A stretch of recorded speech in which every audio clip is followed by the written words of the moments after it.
dan syukur mari kita panjatkan kepada Yang Maha Ghafur, yang mana bikaul alhamdulillah kita di rutin malam Sabtu ketiga kita bisa berjumpa lagi dan bisa bermuajahah, bersilaturahmi. Mudah-mudahan dengan kita bisa berkumpul di majelis taklim Pondok Tirakat Orehan, kita mendapatkan ridho Allah Subhanahu wa taala. Amin. Terus dicurahkan kepada junjungan kita Kanjeng Nabi Muhammad sallallahu alaihi wasallam.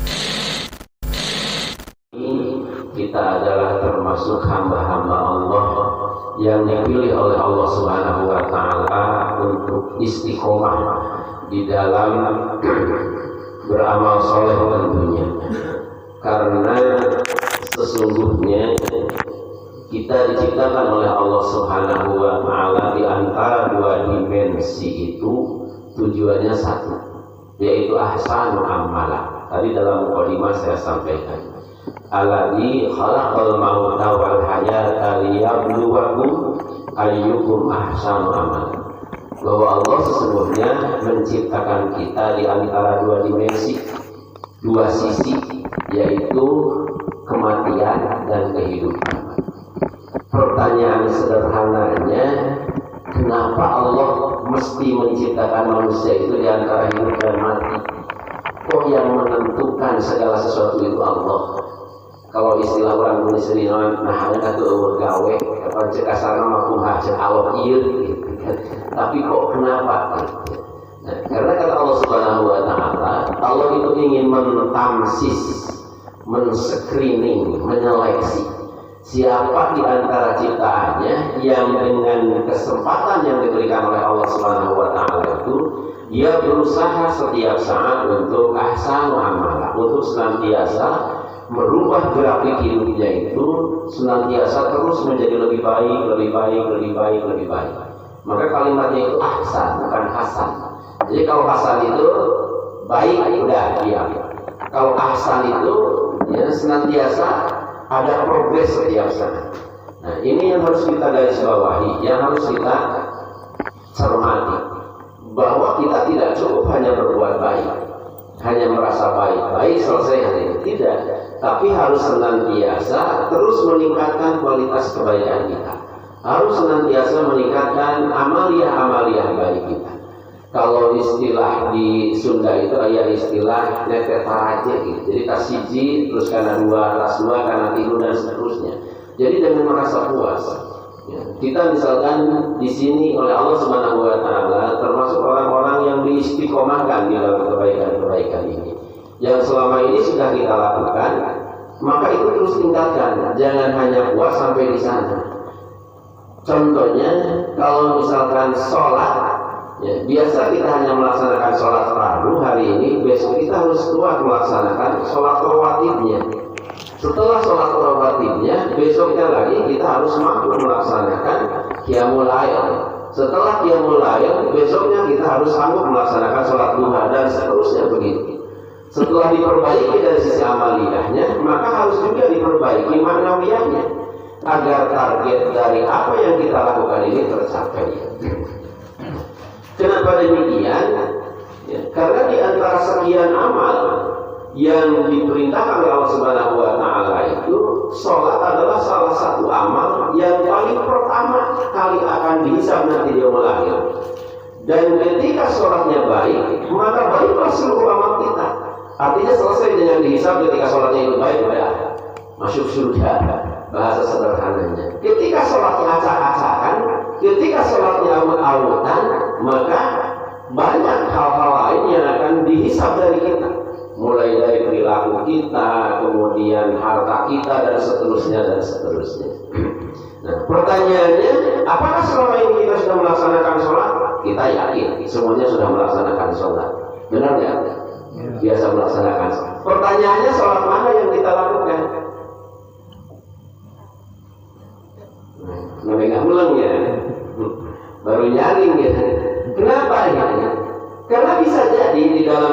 minhajul qasidin, orang melaksanakan ibadah itu karena hanya al-adat saja, hanya karena kebiasaan saja. Mengadai sholat dan lohor biasanya batul sok ungkar-ungkar 4 rakaat gerak gemilu. Dari sisi manawiyahnya kita tidak dapatkan. Nah, maka sholat-sholat yang seperti itu adalah al-adat.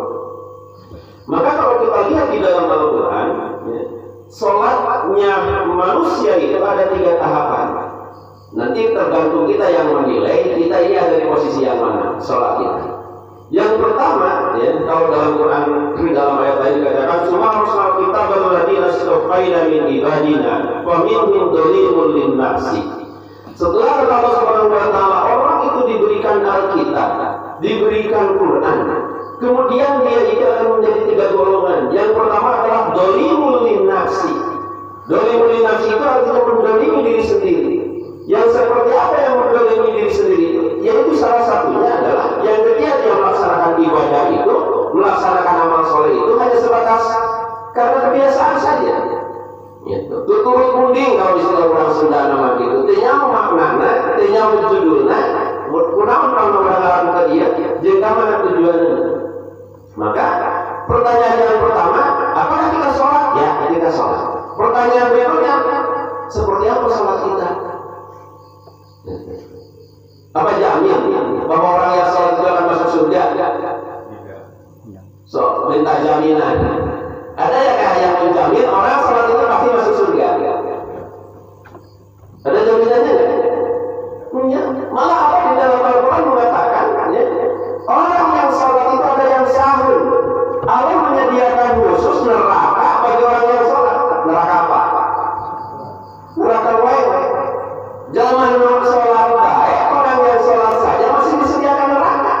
Artinya sholat itu tidak dijadikan jaminan bahwa sholat itu akan menjamin seseorang masuk surga. Tapi juga bukan berarti bahwa ya, dengan sholat itu kita akan jadi ahli neraka. Karena dengan sholat, ketika sholatnya benar, juga dijamin oleh Allah dia akan menjadi ahli surga. Dia tidak Al-Quran surat Al-Mu'minun. Buat apa hal mu'minun? Betapa bahagianya orang-orang yang beriman. Yang seperti apa? Yang alladzina hum an sholatihim khashi'un. Jadi sholatnya kayak rumah cilaka, kayak orang rumah untung gitu. Dan apapun proses penciptaan manusia kan begitu. Di dalam surat itu kan Allah menciptakan kita ini. Laqad khalaqnal insana fi ahsani taqwim, kata Allah. Yakin dengan kata laqad itu kan menyatakan sesuatu yang yakin bahwa kita ini diciptakan dalam konteks yang paling sempurna. Tidak ada lagi yang menyaingi manusia. Makhluk di muka bumi ini tidak ada lagi yang mampu menyaingi manusia atas kesempurnaannya. Tapi di ayat berikutnya Allah mengatakan tsumma radadnahu asfala safilin. Tapi kata Allah, di balik kemuliaan itu justru makhluk yang akan paling hina pada dia mulai itu adalah orangnya apa? Manusia. Artinya ada apa di sini? Ada PR gitu kan bagi kita. Kita harus senantiasa memuhasabah diri.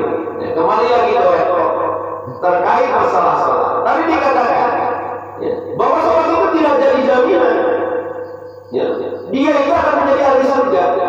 Kenapa? Karena Allah merencanakan bagi orang yang sholat saja, Allah masih menyediakan neraka. Yang sholatnya itu adalah dalam Al-Quran dikatakan sahur.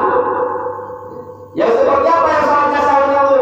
Kalau sudah mau bodas, tidak peka, peduli pasti. Hidupnya itu masa bodoh, asal antang sorangan. Kalau istilah di psikologi pendidikan itu anak-anak autis, orang autis. Orang autis itu kan tidak peduli dengan lingkungan di sekitarnya. Yang penting asal antang sorangan. Sekarang kembali kepada diri kita. Pertanyaan yang tadi, kita sudah sholat nggak? Suka. Pertanyaan berikutnya, kita sudah peduli nggak kepada orang yang ada di sekitar kita? Nah ini permasalahannya. Bisa jadi sholat kita adalah sahur. Awas, lain jadi abi apa dia? Quran. Alladzina hum an sholatihim sahur. Bahwa sholat itu ada yang sahur. Yang seperti apa yang sahur itu? Yang asik dengan dunianya sendiri. Dia tidak peka, dia tidak peduli dengan lingkungan yang ada di sekitarnya. Contoh sederhana misalkan, kurang aja kita sekarang misalkan ya punya rezeki makan misalkan. Kita nggak peduli dengan sekitar kita, apakah yang ada di sekitar kita itu mau makan atau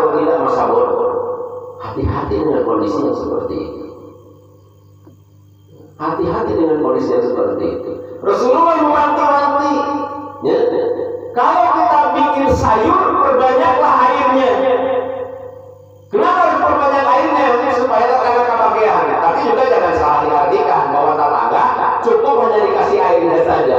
Itu bahasa filosofi. Jadi lamun rek nanti ulah yang soranganeun. Gitu. Lamun agama. Malah kan para sahabat itu lebih dia itu mementingkan orang lain ketimbang dirinya sendiri. Kenapa? Saking takutnya sholatnya itu tidak bernilai di hadapan Allah Subhanahu wa taala. Kalau istilah kita itu jangan cacapean, tapi umumkan. Kalau kita di sini mayoritas petani, bapak misalkan suka nanam padi nggak? Suka. Kenapa nanam padi? Pengen ada hasilnya. Coba kalau setelah nanam padi kena hama. Jangan sampai panen nanti kaluhur pasti panen nggak ada apa-apanya. Gondok. Gondok. Sama kita juga begitu. Di sini sekarang kita sholat. Pas dibuka nanti dia lahir, ternyata tidak ada apa-apanya. Ar-Rahdu ditolak. Haba'an mansura kata Allah. Bagaikan debu yang ditiup angin. Kebayangkan kalau ada debu ditiup oleh angin. Apa yang terjadi? Akan hilang. Ya, akan hilang. Kalau debu ditiup angin itu akan hilang. Haba'an mansura. Bagaikan debu yang ditiup angin. Makanya, ya begitu banyak orang yang kemudian menyesal nanti dia pun lahir. Salah satu contoh, lihat di dalam surat An-Naba ayat terakhir. Ya, wa yaqulu kafiru ya laitani kuntu turaba. Ya Allah, hanya kali kuring. Nyawa kiamat kuring teh bisa jadi dari tanah. Kalau saja tahu saya akhirnya akan begini hidup itu, lebih baik ya Allah aku jadikan tanah. Kita kan semua sudah bawa tanahnya, Pak. Terus para tahun di tahun usia udah berapa tahun? Saya ini sudah 56. Gitu. Kalau tidak dapat bonus berarti tinggal 4 hari lagi. Kalau mau sampai di finish, tapi belum tahu. Ya siapa tahu pulang dari sini besok ada pengumuman di grup Momoda. Innalillahi wa inna ilaihi raji'un. Tapi Wawan meninggal dunia. Kata berat lengit. Harus takut, nggak perlu takut. Harus menyesal, nggak perlu menyesal gitu. Karena kematian itu adalah sesuatu yang pasti tidak jahat. Lah ya mati itu sudah pasti. Mau bisa diundurkan secara jasad. Jangan takut dengan mati. Apa yang harus kita takutkan? Bekalnya apa yang akan dibawa setelah kita mati? Proses mati namanya abrak, erek dahar, tapi kesaluan tadi, erek sare gitu. Sama begitu. Jadi ketika kita beramal, wajib khusus sholat, tetapi harus melaksanakan kebiasaan saja, tidak sampai ke tingkat maknawiyah. Bisa jadi sholat kita itu adalah haba'an mansura. Bagaikan debu yang ditiup angin. Satu, kalau didorong-dorongkan, kalau istilah orang Sunda dipernik, sebenarnya sendiri tersebar. Yang kedua, ada yang sholatnya itu, dia itu tidak punya maknawiyah, gitu ya. Di dalam Quran surat Al-Anfal ayat 35 di sana bisa dilihat. Ya, tidak qamu ila salat.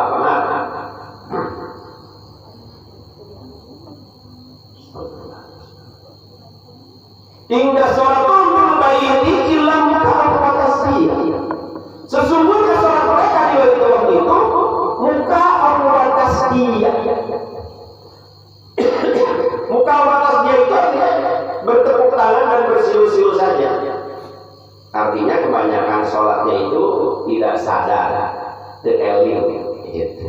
Kalau istilah orang Sunda mah kawitan kuraga tanpa kadenda. Kalau bahasa Jawanya apa Pak Kiai? Sekalian saya ingin belajar. Kalau kuraga tanpa kadenda apa bahasa Jawanya? Tambah mudik gitu kan? Asal-asalan bahasa Jawanya apa? Asal kelakon apa Pak? Asal kelakon. Kelah dari Jarod dan Bapak Kiai. Indah sholat bil baiti ilah muka aurat tasbih. Orang yang sholatnya itu ilah muka aurat tasbih. Kecuali mereka hanya bertepuk tangan dan bersiul saja. Contoh sederhananya begini. Kalau diilustrasikan, kalau dibandingkan, Bapak pernah nonton pertandingan bola nggak? Pernah. Coba kalau sedang nonton pertandingan bola, pernah bertepuk tangan nggak? Pernah. Orang yang tepuk tangan, orang sadar, orang tidak sadar. Orang tidak sadar. Lagi nonton bola, lagi seru-serunya, wah terus maju, tolong. Kadang-kadang orang yang di samping kita juga dikepul, maju. Ibu-ibu juga selalu begitu. Setelah selesai sholat, baru sadar ternyata yang dipukulin di samping kita itu adalah kubu misalkan atau Pak Kiai. Kita mau nggak? Astagfirullahaladzim. Itu kan maaf, dikira itu bukan Pak Kiai. Nah, pertanyaan sederhananya ketika kita sedang sholat, banyak ingatnya, banyak tidak ingatnya. Banyak tidak ingatnya. Terus kalau begitu, apa bedanya dengan indah sholatul bil baiti ila mutawwa tasbih? Kebanyakan kita sholat itu di takbiratul ihram itu kan harusnya Allahu Akbar. Kita malah jadi Allahu Akbar. Nah, itu anehnya orang Islam itu. Kalau diajak berpikir dia tidak bisa berpikir, ketika dia sedang sholat, programnya itu banyak di sini. Besok saya mau begini. Beres sholat, programnya masih ada nggak? Malah kalau di daerah saya itu ada anekdot yang mengatakan kalau ada barang hilang itu sholat dia cenami ingat. Suka ada yang begitu? Cik naon bedana urang tah sholat urang jeung efrak tadi dengan tepuk tangan tadi. Dalam hadis dikatakan la sholata lihaqi, tidak ada sholat bagi seseorang. La yahdiru qalbi sholat, bagi yang tidak bisa menghadirkan hatinya pada saat sedang sholat. Kalau tadi di awal sudah dikatakan qad aflahal mu'minun, betapa bahagianya orang-orang yang beriman. Yang seperti apa orang yang beriman itu? Yang aladinahum an sholatihim khashibun, yang sholatnya itu khusyuk. Kita sudah bisa berapa lama khusyuk pada saat sedang sholat? Kadang-kadang terturut-turut robek ke mana itu. Imam Ghazali pernah ketika dia itu sedang sholat, dan ketika sedang sholat tiba-tiba di depannya itu ada burung, bukan kasar. Demi ada burung itu kemudian sholatnya itu terganggu, kalau bahasa Sunda nama hebat. Kemudian setelah itu apa yang terjadi? Selesai sholat, dia mengikut dirinya, menghukum dirinya untuk menginfakkan dirinya di sisa usianya. Dia meninggalkan kehidupan duniawi dan untuk mendekatkan diri kepada Allah Subhanahu wa taala. Sakali ke sholat kadang hukuman kibar ngahukum diri nak nepikeun ka manehna menjauhkan diri beliau dari kehidupan dunia. Coba kita sekarang berapa kali terganggu pada saat sedang sholat? Berapa lama kita tidak usah pada sedang sholat? Pernahkah kita menghukum diri kita? Pernah kita menghukum diri kita? Bulan kedua kemarin nih lagi menjemur padi, mau hujan, sholat Allahu Akbar. Lu sholat hayu kue padi mah. Nih jemuran padi gimana? Kemudian ibu-ibu itu kan lagi punya seri sinetron, gitu kan? Kalau sholat Allahu Akbar, bisa di mana ini? Bisa di mana ini? Mana udah bilang sia-sia sholat yang seperti itu. Hilang Allah tasbih. Seperti orang yang bertepuk tangan dan orang yang bersiul saja. Nah, ketika kondisi sholat kita saja begitu, kenapa kita tidak berupaya untuk menyempurnakan sholat-sholat kita dengan sholat-sholat sunnah, dengan amalan-amalan yang lain? Jadi kita jangan berbangga diri hanya ketika datang ke masjid, kemudian kita sholat. Setelah sholat kemudian kita keluar begitu saja. Sempurnakan terus ibadah sholat kita, karena mesti diingat tadi. Yang bahwa sholat itu adalah amal pertama yang akan dihisab nanti di yaumul akhir. Dan ketika amal sholatnya itu baik, baiklah seluruh amalnya. Dan ketika amal sholatnya itu jelek, maka dia termasuk orang-orang yang merugi. Bahasa sederhananya, ya, pada kesempatan malam hari ini kita termasuk saya, ya kan, semuanya, mari kita sama-sama memperbaiki sholat kita. Mulai dari tata caranya dan lain sebagainya. Dan yang terakhir, sholat yang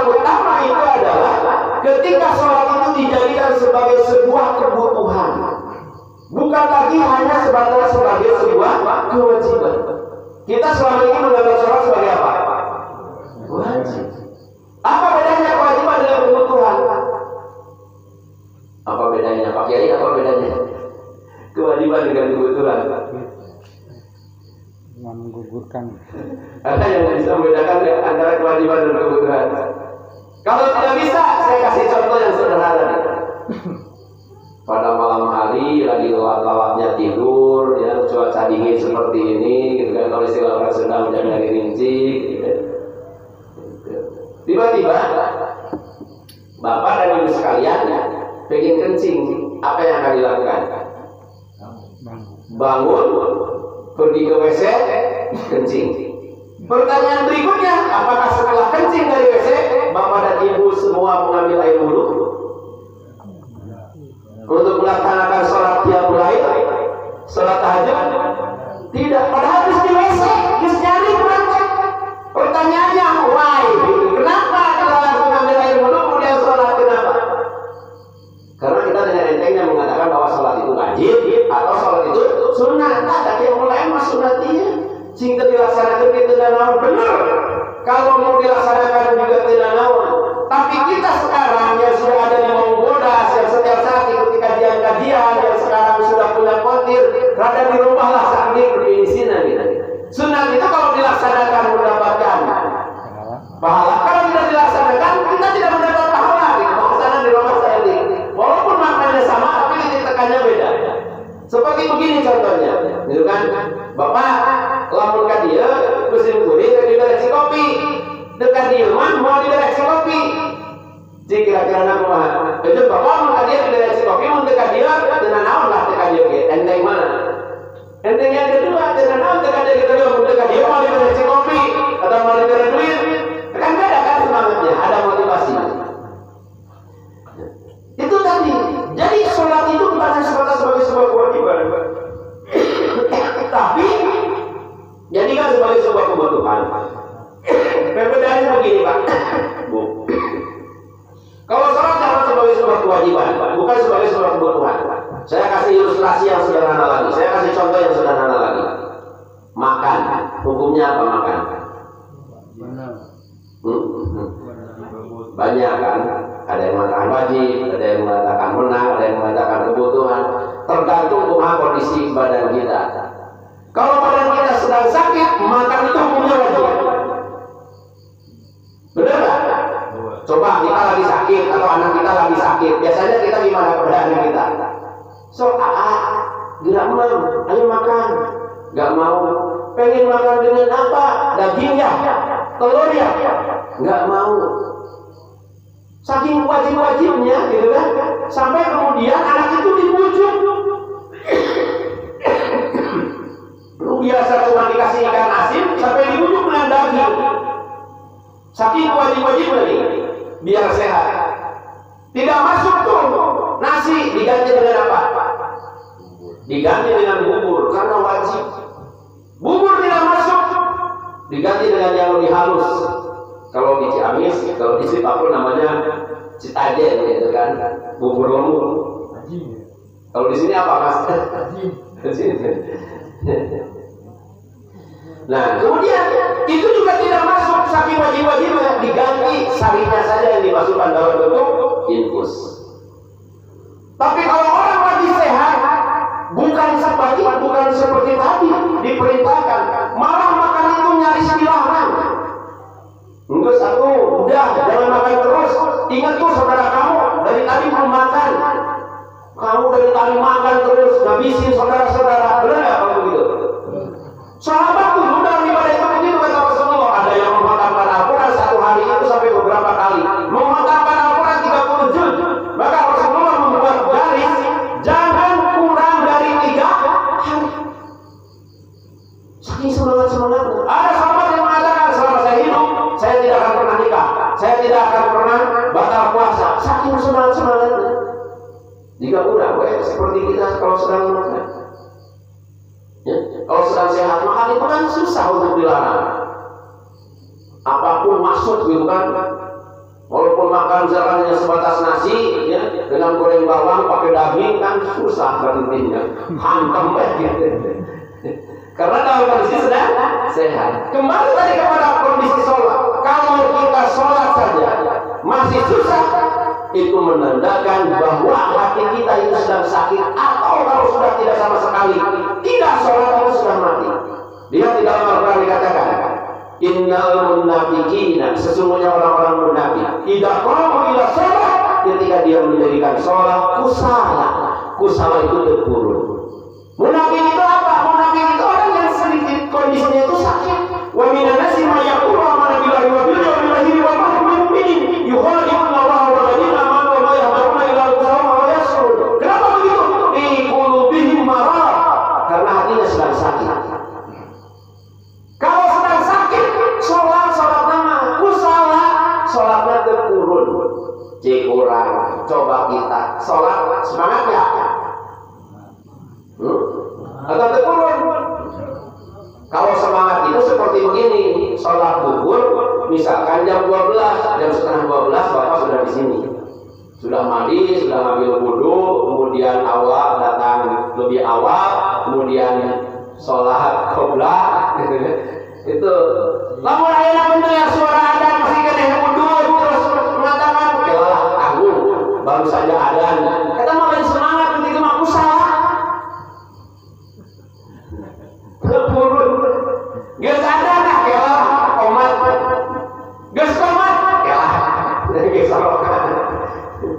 Umar bin Khattab itu pernah pada suatu saat, Bapak dan Ibu sekalian, ya, dia itu di sore hari lagi asik melihat ikan kurma gitu. Jadi kalau di kita itu kayak musim padi mau dipanen gitu kan, udara di sore hari kemarau, kemudian lembayung, warna matahari kuning, suara burung gitu kan, berkicau rame, kemudian angin sepoi-sepoi, betah nggak? Di sawah kayak begitu. Umar bin Khattab begitu. Sampai ketinggalan sholat berjamaah, bukan tidak sholat, ketinggalan sholat berjamaah masuk. Kemudian apa yang terjadi setelah itu? Umar bin Khattab kemudian berkata kepada Rasulullah, "Ya Rasulullah, karena inilah kemudian aku terhalangi cintaku kepada Allah dan Rasulnya, maka aku infakkan seluruh kurban ini." Bayangkan, sekali tinggal sholat berjamaah, eta kurma besar dipanen sampai diinfakkan jeung kebun-kebun. Ulah tuh, gitu kan? Ahli montir dia sampai begitu, minimal hanjakal. Ulah ngerasa terdosa kalau ketinggalan sholat berjamaah itu. Kamu jangan sampai ke asik-asik nama entong sampai ketinggalan sholat berjamaah, lompat gitu kan, lari cepat ke sini datang ke Pak Kiai. Pak Kiai, saya mohon maaf, gara-gara entong ini saya ketinggalan sholat berjamaah, maka saya infakkan seluruhnya untuk anggota berdiri ini. Wah, luar biasa. Ya mata itu watados wajakan wadosa cukup ketika ditanya deh kamu jangan kembali kamu, aduh hapunten ya kamu teh mugi ka sorean watados ulah minta hampura ka kiai ka pengurus montir, minta maafnya itu kepada siapa? Minta ampunannya itu kepada Allah. Sombong ka bina-bina teuing. Di awal sholat saja kan kita sudah mengatakan inna sholati wa nusuki wa mayaya wa mamati lillahi rabbil alamin. Tapi dia prakteknya kadang-kadang itu lillahi rabbil alamin, lillahi entong, lillahi padi, lillahi jarum coklat, lillahi kopi segelas gitu kan.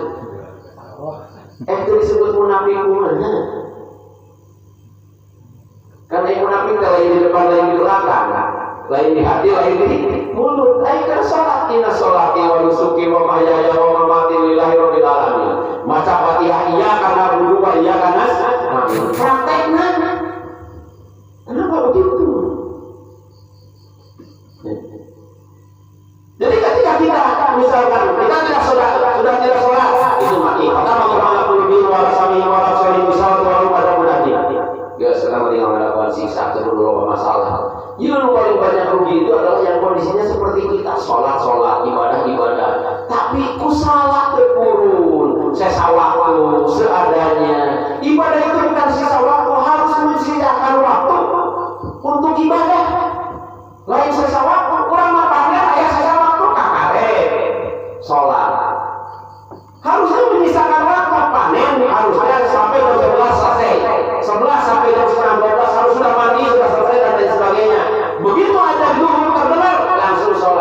ibadah yang benar. Yang iya karena dulu, iya karena selain. Kalau bukan normal syar'i, itu kita harus mulai bisa mengikom diri. Kalau ada halangan yang tidak apa, yang syar'i gitu kan, lain dihajar ya, karena memang ada udzur.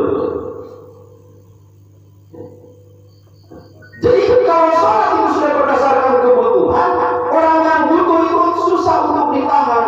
Dia punya semangat yang luar biasa dalam kondisi apapun.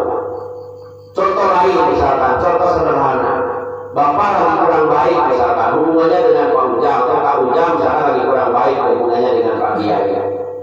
Makanya kita tersenyum tara. Tapi dia ada kebutuhan, kita nomor satu, kayaknya bagian pengawasan di pondir. Gitu kan? Gak ada yang baca tawasul. Kira-kira apa yang akan dilakukan? Karena butuh, dia akan memaksakan diri. Pak Kiai, aduh, dan seterusnya. Sekarang lagi tahun politik, sok ayah mengajar tara dia. Tara, mau gini itu waktu kerja politik yang ngalir, nanya mungkin karena dia butuh, sok yang luar biasa, baik dan luar biasa. Utara di kopiah kadang-kadang di kopiah yang biasa tidak pakai sorban pun, kadang-kadang pakai sorban. Untuk mungkin nanti mengaku jadi saudara. Kita ini saudara. Akhirnya naon di periode itu dia. WC, kalau harus sama kelapa dibangun elek, dijajak WC seperti itu. Kenapa? Karena butuh. Pertanyaan berikutnya, kita yang butuh oleh Allah atau Allah yang butuh oleh kita? Kita yang butuh oleh Allah atau Allah yang butuh oleh kita? Tapi orang juga butuhnya. Padahal lihat di dalam ayat Al-Quran dikatakan, ya ayyuhalladzina kepadaku. Orang yang minta itu biasanya orang apa? Orang butuh. Kata Allah, mintalah kepadaku. Bagaimana cara meminta kepada Allah itu? Bisobri, dengan jalan sabar, wasolah, yang dengan sholat. Jadi artinya sholat itu adalah salah satu wasilah, salah satu kunci yang bisa membukakan, gitu kan, kondisi kita untuk bisa dipenuhi kebutuhannya Allah Subhanahu wa Ta'ala. Maka perhatikan kalimat di dalam agama. Kalimatnya seperti apa? Hayya 'alas sholat, ayo sholat. Kenapa sih mesti sholat? Hayya 'alal falah. Ku kami lagi dari kebahagiaan akan dikasih kebahagiaan. Orang yang mau dikasih kebahagiaan kemudian tidak mau, bukan sombongnya luar biasa. Kita kasih ilustrasi, ya. Kamu jangan kita misalkan mengumumkan, bapak-bapak ahli pengawasan di Ponti Raihan, ini diatas di balai desa. Kalau nabi BLT, kamu tujuhnya kepengin lambat. Kira-kira apa yang terjadi? Sebelum jam 7 sudah berangkat, tidur semua jadi ke semanggi, jam 6 sudah berada di balai desa. Padahal yang diberikan, ya, bukan menghinakan, tapi tidak ada duit 300.000, menurut pada besar beberapa kilo. Sementara Allah memberikan kebahagiaan kepada kita tak terukur, tak terhinggakan, limited. Benar nggak? So, Bapak sekarang menghirup udara, bayar berapa? Gratis. Suatu saat Bapak minta kepada Allah supaya kita ini sadar, supaya kita ini eling untuk tidak bisa bernapas. Biar apa? Biar kita tahu bahwa oksigen ini sangat mahal. Benar nggak? Saya pernah nih kemarin capean jadi dokter karena kegiatan dan lain sebagainya. Jadi pulang ke rumah, mendedek, batuk, kemudian susah bernapas, gitu kan. Sampai saya dibawa sama anak itu ke rumah sakit. Ketika di rumah sakit, pertama dikasih oksigen, 1 tabung, kakare, bisa ngarekan. Kemudian dinemu 1 kali, dinemu 2 kali. Sapenting isu-isu balik, kita duit 1 juta biarnya. Mulai disebutkan kita kadar oksigen. Dari sana saya muhasabah diri. Selama ini usia saya sudah 56 tahun, Saya nggak pernah bayar sepeser pun kepada Allah Subhanahu wa Ta'ala. Tapi kenapa saya begitu sombong? Urang ayeuna kita semua senang merokok. Wa madu awe kabeh penting ayeuna masina batu. Supaya dia bisa merokok. Cik sabaraha hayang namaan batu. Dan lucunya lagi, pas waktu itu di rumah sakit, ketemu dengan teman hari kelas waktu di SMA. Jangan kamu kenal dia, nanti tuh bisa. Hidup naon cerita dia. Tuh bisa dia jangan kamu tuh bisa kentut, bisa berapa poe, mungkin 4 poe bisa itu. Coba tuh bisa kentut, wah beda dengan dirawat. Udah kayaknya pernah tuh ngatur itu. Yang lain lah, kalau bisa gitu. Sepele lah. Sepele. Tapi kok kunaon gitu kan? Bila nanti orang diajak sholat tuh Allah, kalau sholat kerinjang Allah akan kembali kepada diri kita. Ya ayyuhalladzina amanu, itu kan saking sayangnya, kata dia ucap bahasa orang. Sini, ayo sholat. Nanti saya kasih pertolongan. Susahnya luar biasa. Coba lihat, banyak orang yang secara fisik dia itu kuat, bisa kerja dari pagi sampai ke pagi lagi. Fisiknya kuat, kehujanan, kepanasan. Sholat yang hitungannya hanya menit, banyak orang yang tidak mampu. Banyak orang yang kuat bangun tengah malam hanya untuk menonton sepak bola saja dengan berbagai macam pengorbanannya. Khusus nonton bola. Kayak gajah lewat hari penuh gini dekat tinggal. Tapi banyak orang yang ketika sholat dia itu tidak bisa khusyuk. Boro-boro gajah ayam ini seraya kapal jet. Kenapa? Jadi yang ketiga, golongan yang ketiga adalah orang yang ketika ibadahnya itu, ketika sholatnya berjamaah sebagai sebuah kebutuhan, gitu kan? Nah itulah yang dikatakan yang sihatul qulub, hatinya itu sehat. Sehingga dengan sihatul qulub itu, dengan ibadah sholat yang sebagai sebuah kebutuhan itu baru akan terasa nikmat. Ya. Pernah dengar kisah Rasulullah ketika sedang sholat dilempar oleh orang kafir sampai bercucuran darah? Pernah dengar kisah itu? Suka menurut logika kita, mungkin nggak seperti itu? Muncul logika mana mungkin? Kalau menurut logika tidak mungkin, diragukan gitu kan? Masa ada orang sampai bercucuran darah, kemudian tidak terasa ketika dilempar? Tetapi kalau yang sebagai sebuah kebetulan dan itu mahabbah yang sangat luar biasa, itu bisa kejadian. Jangan jauh-jauh contoh sederhananya. Di sini ada yang suka mancing nggak? Ada yang suka mancing? So, yang suka mancing banyak. Dia sampai bisa jongkok di pinggir kolam, bukan dari pagi sampai pagi lagi. Buat apa? Rasa sangat. Jadi yang bohong enggak? Kenapa tidak? Karena mahabbah saking cintanya karena musuh itu tidak asal.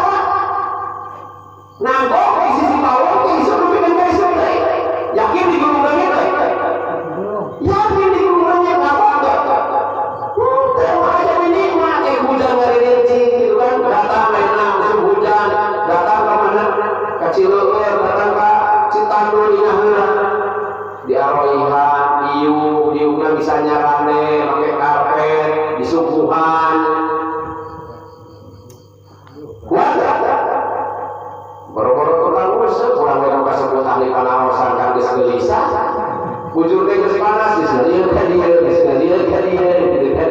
Geus nyang dari urusan maaf sana sakit lutut. Boro-boro. Jangankan yang bukan ahli pengajian, yang ahli pengajian saja duduk di masjid itu tak tahan lama.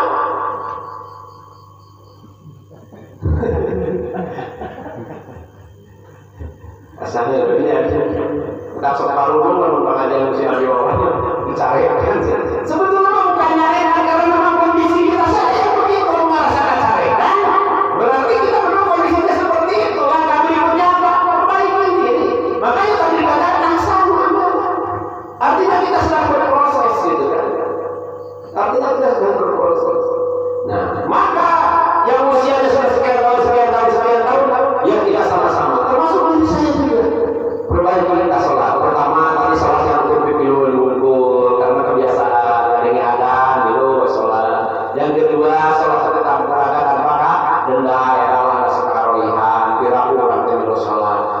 sebagian kalinya ya alhamdulillah. Ayo nama orang teh apal tingkatkan salatnya menjadi sebuah kebutuhan. Ayah meminta, kawan meminta, gitu.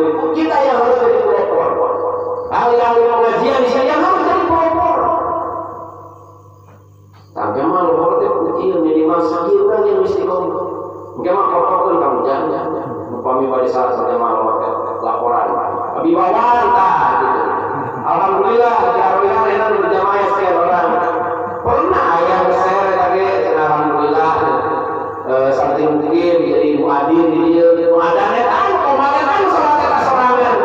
Ekonomi kita tinggal dah Allah. Anak mau kasih lagi. Lamun terubah jauh kamu hadir lagi pengajian jauh lagi dia terubah.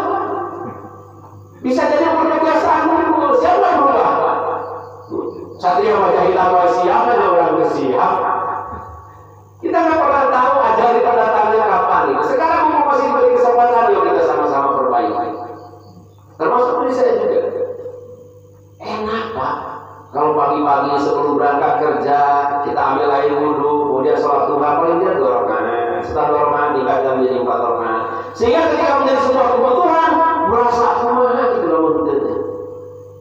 Kalau mau misalkan sudah diajarkan untuk yang mulai, kemana mau dijawab setengah tidur deh guys, ngagurinjal, gitu. Apakah itu tidur dulu atau tidak tidur dulu? Kalau sudah sebagai sebuah kebutuhan, gitu. Contoh sederhana, bapak butuh rokok, bisa diatur kebutuhan tuh.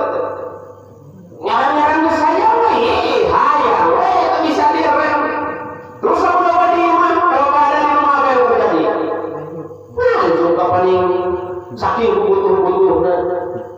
Kalau kebutuhan jasa tidak begitu, kenapa kebutuhan batin yang tidak diisi? Ya. Paham nggak?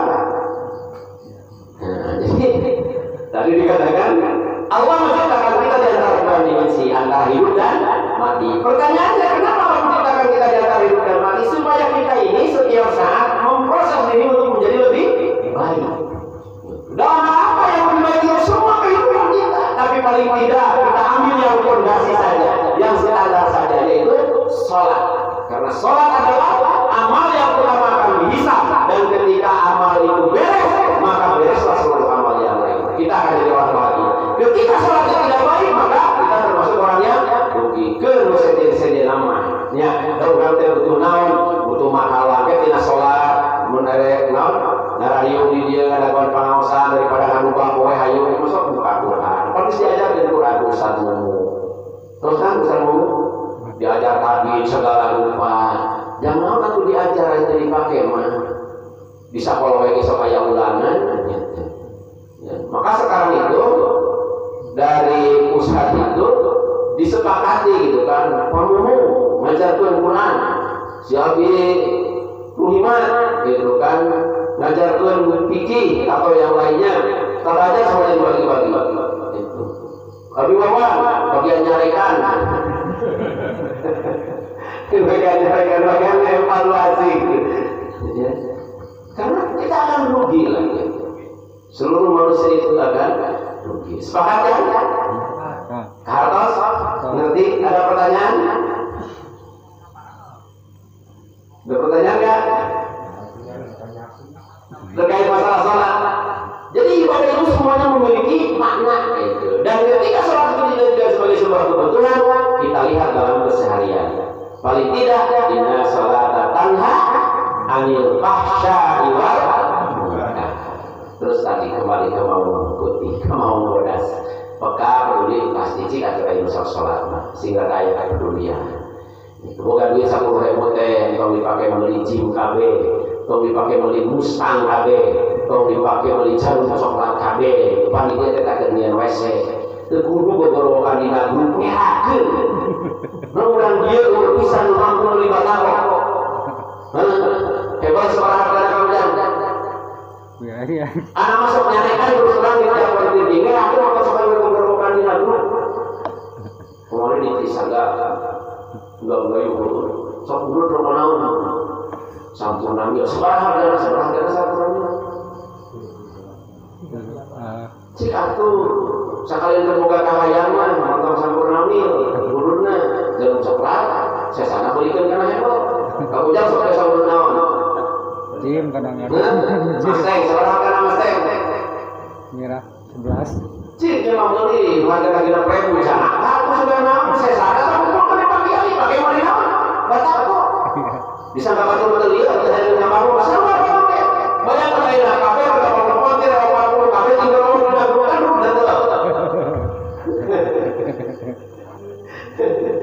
so, bapak-bapak sok merokok, biasa merokok. Kita bisa nggak? Ya kalau tidak bisa, berhenti merokok. Paling tidak, selagi masyarakat rapi, rapi derajatnya, harganya. Mungkin harga biasanya 15.000, beli 7.000, tidak ada coba ganti lagi jinggo. Ada dia sekarang yang hadir. Sepuluh orang. So kamu layan 10 orang kali 5.000 lagi 50.000. Dan menang itu hebal sabaraha teh sapoe. Ayeuna saminggu nepi moal ka 20 meter. Awas kalau isu teh dihapus ka postingan mah dina dulu. Terus teh dipostingkeun eta masih pada sakit dipostingkeun geus pona tingalikeun we moal datang deui ka roihan. Pernah teh Cipaku Bogor-Bogoran minta hebel teu pernah butuhan bukan duit tapi mikir bisa sebetulnya ya. Bang kita ini harus belajar apa kan kadang apa khairuna samahum dina sebaik-baik manusia adalah yang paling banyak memberikan manfaat pada manusia yang lain tangan di atas lebih baik daripada tangan di bawah sama yang di luhur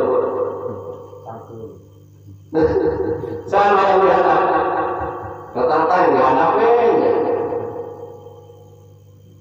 kita malah si rada beda diatur gitu ya di mau bodas dengan adanya konfirmasi tidak perlu banyak-banyak saltik pelaksanakan Rasulullah dan para sahabat juga begitu masih dikejar saudara dibayarkan cuma kalau kalian kebalingan lewat pelaksanakan ijazah satu perbaiki dengan tadi sholat yang kedua tilawah Al-Quran yang lainnya kemudian amal-amal yang apa amal-amal yang sederhana ya, kita mulai bangun kemandirian dari diri kita ini akan punya izah ketika kita punya harga diri ciri kalau mengulah harga diri teh nurtana barang pengka kabatu kudu ngarasa hina baru orang sudah pengka kabatu.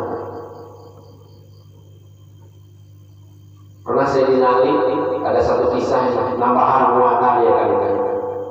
Sayyidina Ali sudah tidak ada makanan di dunianya. Kemudian kepada istrinya itu, "Ju, bebeknya ke Rasulullah, disuruh sanggup imannya, disuruh kanyu."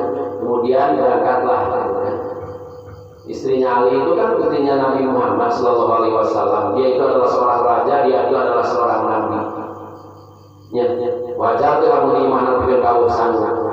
Bukan begitu wajar. Kemudian datang minta orang tuanya menyampaikan. Rasulullah tidak ngasih nih bawa gandum. Rasulullah menawarkan dua pilihan, mau gandum atau mau doa. Apa yang diambil? Doa. Kemudian dia pulang. Ya. Kata Sayyidina Ali, bawa apa kau dari baginda Rasul? Harapan makan gelapar menang daharan. Tapi kemudian apa yang disampaikan? Aku hanya membawa doa yang diberikan oleh Rasul. Enggak. Begitu banyak kisah-kisah di zaman Rasulullah dan zaman para sahabat. Makanya anak itu dengan musibah berkeringan itu kalau mau membangun atau apapun sesuatu yang ulah kok korek kamu ke pemerintah sebab namun disekorek ke pemerintah kurang sadar bakal ngirung ngomongin ngirungnya Pak Yai kan hari ini sampai kode pemerintah cuma kurang duit kurang bangun kurang salah satunya tegaknya ulil amri itu adalah ketika ulama itu tidak ikut Lamun ulama yang sudah dakwah itu sendiri. Nu beureum ge bisa jadi ayas, nu hideung ge bisa jadi coklat. Sedangkan hukum itu jelas bainal halal wal haram. Al halal bayanun al haram bayanun, nu halal jelas, nu haram ge jelas. Tapi sebab berada sekarang tangan jadi irung abu-abu ketemu. Mau kita seperti itu, kita komitmen dengan itu semuanya. Ayo bangun sesama kita. Kita penguatan lah. Insya Allah. Yang penting kata Allah itu wa'malu fasarallahu wa rasuluhu wal mu'minin. Yang penting bagi gawe menjadi penting Allah. Kalau kita bekerjanya itu serius, istiqomah, Allah percaya kepada kita. Jangankan hanya WC, apartemen bisa dibangun. Cukup ku amin. Istiqomah itu yakin nggak? Yakin. Nanti dokter-dokter ke manusia mengajak Allah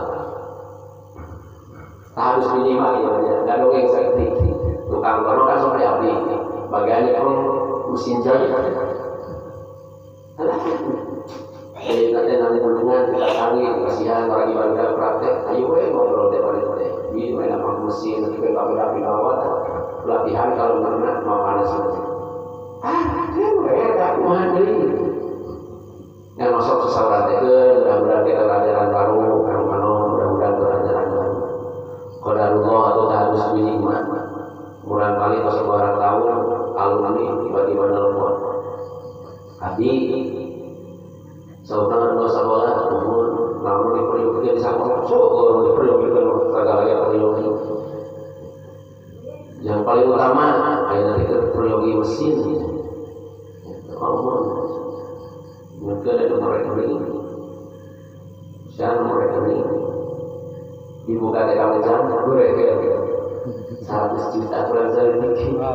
Wah, iya sudah dipakai beli mesin sobar hiji, ngajak kamu, sudah di mesin teh mana? Ayo hari dapat gaji Nabi 22 juta, kurang. Alhamdulillah, kurang sih aku yakin lah. Jangan hanya sebatas itu. Tapi sok perbaiki kan. Pertama niat kasih ikhlas, kita istiqomah, kan? Ya upami dina ayat Al-Qur'an kan dikieu seperti kalau dina materi hari. Dina Quran surat Al-Baqarah. Innamal mu'minuna alladziina amanu billahi wa rasulihi tsumma lam yartabu wa jahadu bi amwalihim wa anfusihim fi sabilillah ulaika humus shadiqun. Innamal mu'minuna, sesungguhnya orang-orang yang beriman itu alladzina, kepada siapa? Allah dan Rasulnya. Jadi sesungguhnya orang yang beriman kepada Allah dan Rasulnya itu syarat yang pertama adalah summa lam yartab. Jangan ada keraguan sedikit pun. Jadi yakin aja mantap gitu. Lainnya yakin besok pohon deui, lainnya yakin besok pohon deui barang serta bisa kan dikatakan. Itu kan orang-orang itu ada yang sumamanu summa kafaru, sumamanu summa kafaru. Aina iman isu kafir, aina iman isu kafir. Aina kepengajian asal eueuh semangat, isu teh pohon deui kan pohon deui. Semua dalam main dalam di situ begitu kan orang. Jadi syarat yang pertama yakin. Yang kedua adalah wajahadu, jihad. Jihad itu yang mau berdiri baik. Dan nggak berdaging gemuk. Wajahadu itu makna yang lebih itu adalah mujarabul insan, mengoptimalkan semua kemampuan yang ada kita miliki. Pertama adalah orang bisa mengoptimalkan, bisa maksimalkan kemampuan kita nggak di sini. Dengan apa kita harus memaksimalkan kemampuan kita? Wajahadu pertama di amwal, dengan harta. Cita-cita akan terwujud kalau kita sudah pertama yakin, orang dekat. Yang kedua, kita serius. Dengan apa seriusnya? Dengan harta. Nah, kalau kasih kita serius, karena orang nggak masuk saya terus saya nama minta terapi minggu hari. Kita tadi di kantor di jalan, jujur kan, demi Allah harus ke kantor. Kantor yang gampang nanti, mana masjid bikin tilu masjid kalimat di kantor. cenah kayak begitu gitu. Tadi roya mau WC. Bilang belikan botol aquakeun. Akhirnya dibawakan lah tadinya. Maka dari terlambat, gua yang masjid. Maka jadi di seudonnya ada WC. Biamal dengan harta. Udah keseriusan dengan harta.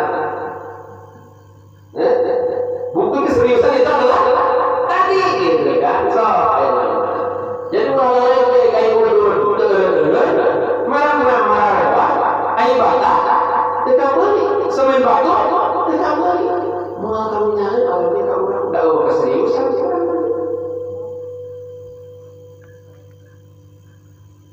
apa tuh rasa kebetulannya di biama wa ampus serius dengan diri kita.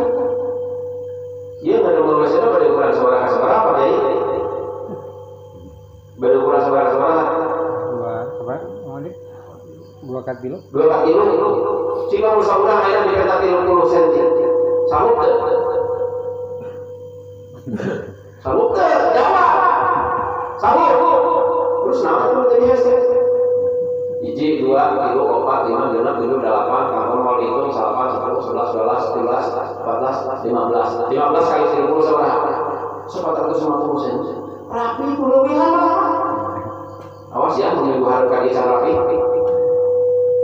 Insya Allah rapi. Biamal bagus.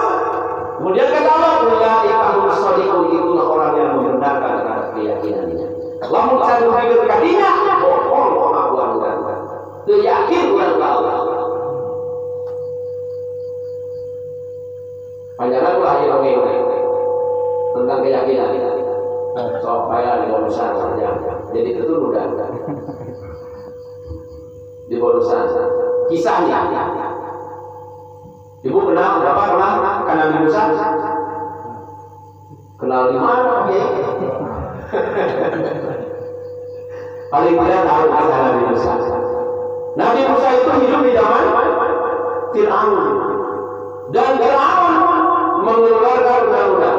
Barang siapa yang melahirkan bayi laki-laki maka dia harus dibunuh. Ya, harus dibunuh. Singkat kisahnya, seorang ibu melahirkan bayi laki-laki. Berwaswas, tidak perlu dipahami. Dia berdoa kepada Allah, ya Allah, intinya selamatkan bayiku. Dan Allah memerintahkan kepada Nabi Musa itu, kalau ingin selamat, hanyutkan bayimu. Nah, iya, antara yakin dan tidak. Jika kurang, kalau kita sebagai orang tua, itu kan sayang kepada bayi kita, kemudian disuruh dihanyutkan di sungai, ke ibu-ibu tak, ibunya kamu barangkali, kayak orang dibalikin kira-kira rumah. Yang bekerja di sana hati atau akal? Kalau akal itu tidak akan terwujud, makanya hidup kita jadi cacat. Karena yakin itu urusannya usaha hati. Awal perintahnya seperti itu, udah dihanyutkan. Sisanya itu adalah urusan Allah. Maka dihanyutkanlah bayi itu. Dan ketika dihanyutkan, bagaimana? Allah sengaja menghantarkan Musa itu kepada Fir'aun, bukan kepada siapa-siapa. Cikso, kalau benar mengalami buka kekuasaan bahasa di sini. Kalau betul kamu punya kekuasaan, nih saya hantarkan bayi laki-laki. Berani nggak? Bisa nggak kamu membunuh bayi? Dihantarkan, dibunuh oleh Fir'aun. Tidak, malah dia diangkat menjadi anak angkatnya. Itu kan mudah beriman, mudah keyakinan. Setelah itu apa yang terjadi? Bayi menangis, pengen menyusul dan lain sebagainya. Bingung tak? USGM tidak ikut, UNCOM tidak ikut. Jagakan sembara. Barang siapa yang bisa menyusui bayi ini maka akan diangkat menjadi keluarga kerjaan, akan menjadi pengasuh dan akan mendapatkan gaji. Ibu-ibu yang bisa melahirkan itu kan mencoba menggandasi itu suara. Karena Allah yang punya, Allah yang memerintahkan, Allah yang punya kehendak. Musa tidak mau menyusul pada siapapun, dan ketika datang ibunya, maka Musa menyusul dengan lahap. Maka apa yang terjadi? Ibunya Musa diangkat menjadi keluarga kerajaan, dia mengasuh bayinya sendiri, bahkan dia diajar. Yang ada ketika kita melaksanakan keimanan dengan sepenuh hati, rugi atau untung? Cukup dengan contoh itu atau kurang? Kalau cukup dengan contoh itu, kenapa kita masih ragu?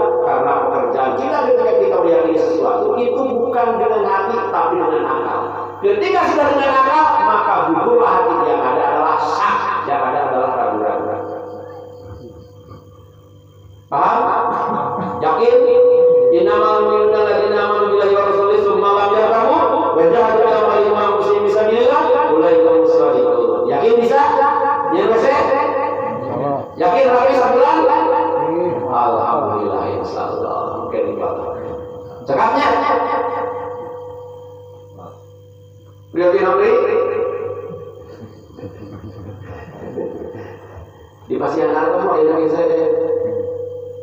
Tapi kalau kita membagikan kualitas keimanan kita, itu yang akan laisa iman amani walakin man qara bil qalbi wa saddaqatul amal. Yang dikatakan iman itu bukan hanya sebatas imajinasi, bukan hanya sebatas aku-akuan, akan tetapi qara bil qalbi sesuatu yang harus berucap dalam hati, wa saddaqatul amal kemudian dipraktekkan dalam pekerjaan, dalam amaliyah, maka akan berbuahlah iman.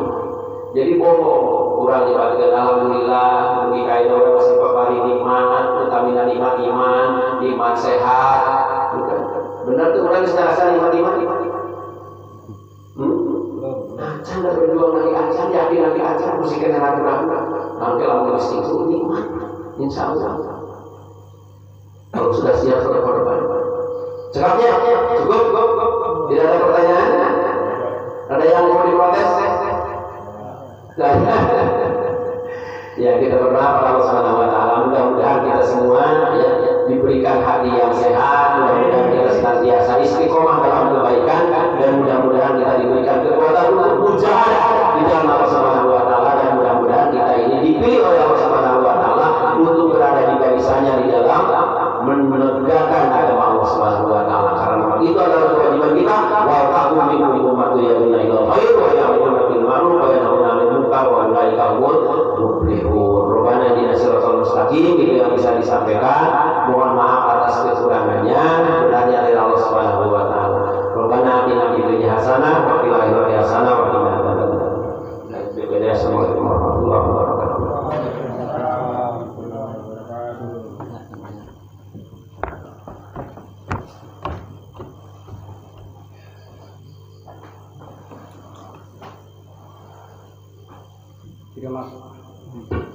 Terima kasih kepada Pak Ustaz Abi Wawan yang mana telah menyampaikan begitu panjang lebar dan penuh makna. Mudah-mudahan kita semua bisa melaksanakan di dalam kehidupan sehari-hari dan bisa mempraktekkannya.